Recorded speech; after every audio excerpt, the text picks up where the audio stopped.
the Spelljammer fallout continues. This isn't over until I say it's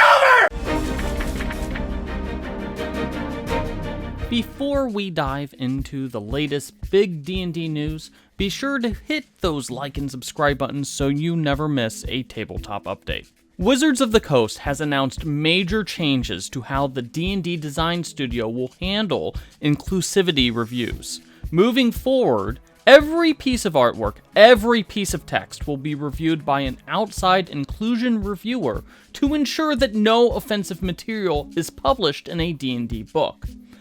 Previously, these inclusion reviews were made at the discretion of a product lead. So basically how this worked was that the lead editor would choose which parts of a D&D rulebook or a D&D campaign would get reviewed by an outside party to make sure that it didn't contain any sort of offensive material. Oh, you throwing too many big words at me. Okay, now, because I don't understand them, I'm going to take them as disrespect. These reviews will now be held at multiple stages throughout the design and publication process. So why the change? Well, this was made because of the inclusion of two pieces of harmful content found in D&D's Spelljammer Adventures in Space books.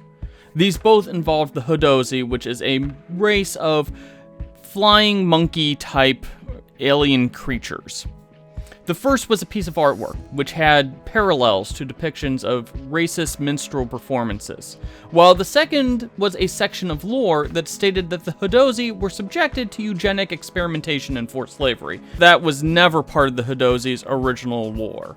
The latter section, the Hadozee getting subjected to experimentation, was supposed to be meant as a parallel to Planet of the Apes, but it really fell flat, and it reminded readers of the very real-world oppression faced by several ethnic groups.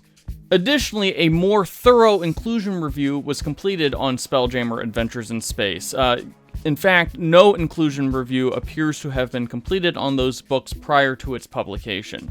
And this resulted in additional errata changes that will be made in the new print run of the books and is available for free on D&D Beyond and other D&D websites. There have been mishaps with books like Tomb of Annihilation and Curse of Strahd, in which fictional races and fictional groups have been given stereotypes that parallel offensive depictions of real-world people, and this seems to be an additional attempt to wipe those out entirely, which is a good thing. We'll see how this works in the coming months and years. Feels like a fresh start.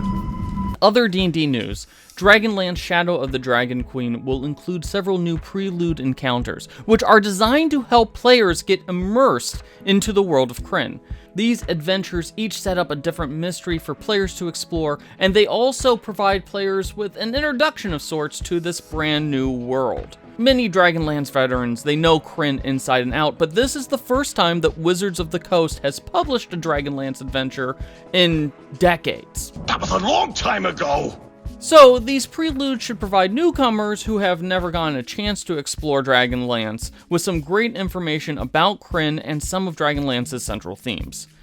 For instance, a Witchlight prelude was provided as an Adventurer League supplement, while Rime of the Frost Maiden had two optional starting quests to help kick off the adventure and help introduce the locale of Icewind Dale. So these preludes are kind of like a one-shot, but they are specifically designed to give players a firm starting point and a direction to lead into the adventure. This isn't a new concept, but it's one that we haven't really seen out of an official Wizards of the Coast 5e campaign book.